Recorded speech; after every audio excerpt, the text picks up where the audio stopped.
back sa panibagong video mga ka-chopper. So for today's video, ipapakita ko po ulit itong mga pinaprint ko, tsaka itong ginupit-gupit na mga Marys. Ito, ayan. At itong Station of the Cross at itong bracelet. Simulan na po natin, pero bago po tayo magsimula, please like and subscribe to my channel para palagi updated sa aking YouTube channel. At game na po, simulan na natin. At yung unang-una natin gagawin ay itong Station of the Cross. So itong Station of the Cross ay binili sa akin ni Mama nung 9th birthday ko. So bago lang po ito kasi 9 din pa naman ako eh. So ito na nga po. Ay, teka, nalipadan!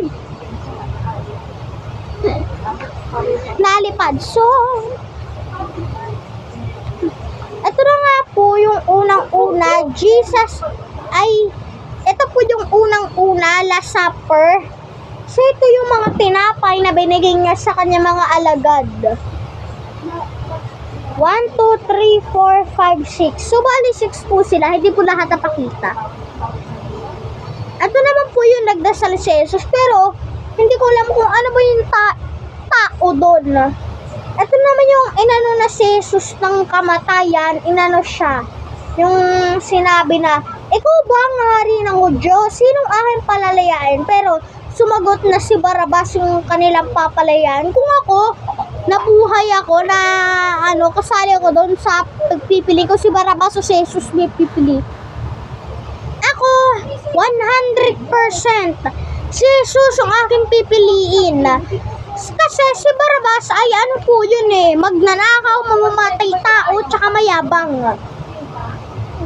Ito naman po yung next na Station of the Cross, yung nilagyan po siya ng koronang tinik.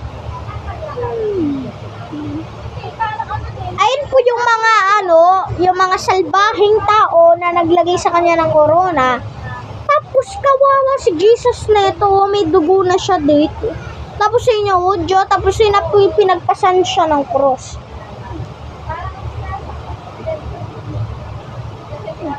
Ito naman po yung Jesus fell to the ground. Nadapa si Jesus. Ayun o, sinasaksak siya ng Hudyo. Ayun o, may dugo siya doon, nasira yung damit niya. Dahil sa gagawa ng mga hinayupak na Hudyo na yan, no? Mga walang magawa, si Jesus dinadamay, no? Ako naman, ito, ang bait ng taong to, tinulungan si Jesus, kaya yung taong yan, hindi ko po kilala, pero napunta sa langit yan. Ito naman si Jesus at yung mga Samaritana. So ito yung kasama ni Jesus, yung mga babaeng Samaritana na taga-Jerusalem. Sabi, bumuo kayo sa akin sapagkat hindi, wag ninyo akong ibig sabihin, wag ninyo akong wag ninyo akong, hindi ko po alam kung anong tawag dun eh. Tapos ito naman yung Jesus of the Nazareth, King of the Jesus. Ito po yung papako na po siya sa krus. Ayun nyo yung inri nakalagay, Jesus Nazarenong hari ng Hudyo.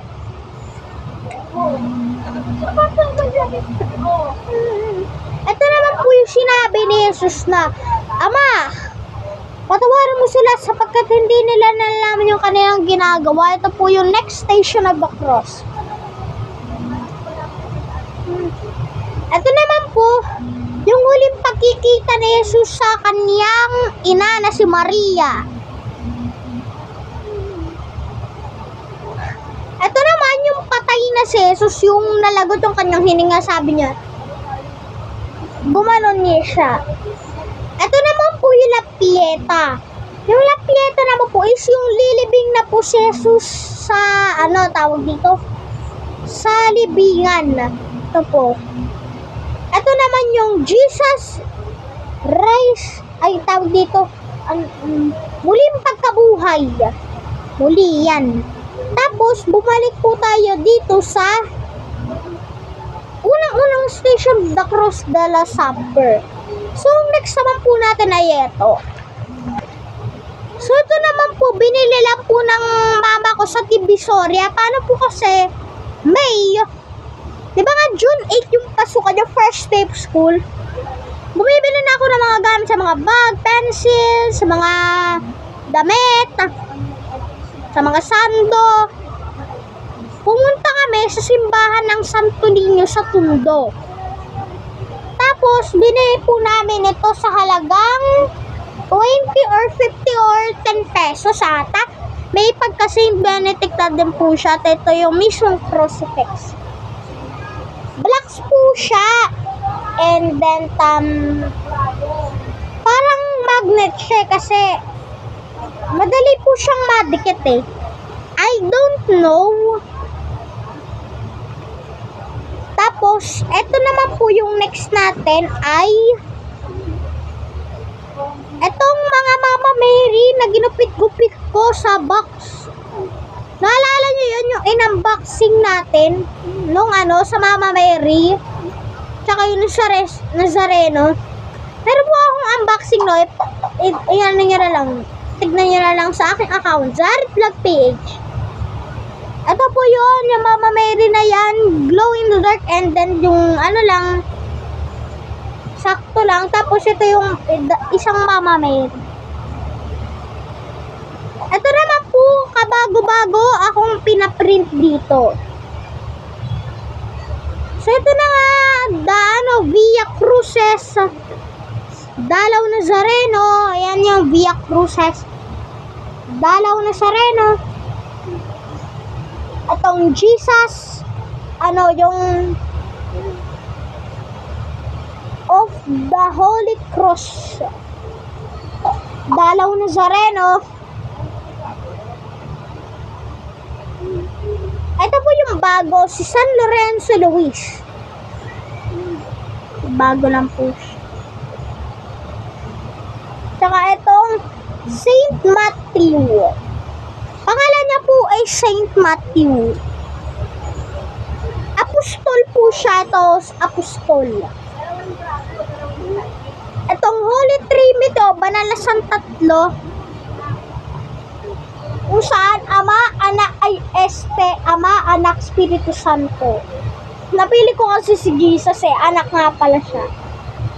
Itong San Juan Bautista na nagulat ako kung may Nazareno. Titigan nyo mabuti, may Nazareno. Diba?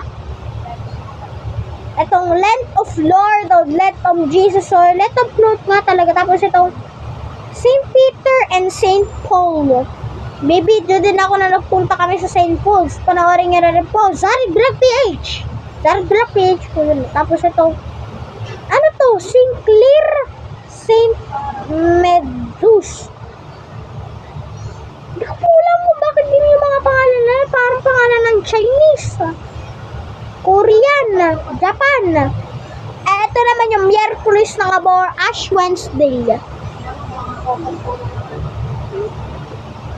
San Roque de Nabotas. Ano tawag dito? Diocese of Caloocan. Christ the King. Si San Nicodemus.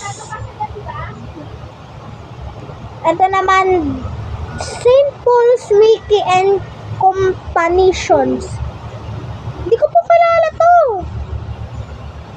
Ito naman po si San Andrew Kim Taigon and Paul Chong Hashang. Ito naman po yung Diocese of Caloocan. Nabalik na po siya sa Via Cruces. Lagyan na po natin siya sa box. So, dito na nga po natatapos yung ating video. So, don't forget to like and subscribe to my channel para palagi po kayo updated sa aking mga YouTube channel. Pero bago yan, mag-shoutout muna po tayo. Pero bago tayo mag-shoutout, tinawag po kasi ako ni Mama dahil babantayin ko po yung kapatid ko saglit. Pero bago po yan is babalik na po ako dito sa kwarto and then start the shoutout time. So wait a minute, baby minute muna tayo.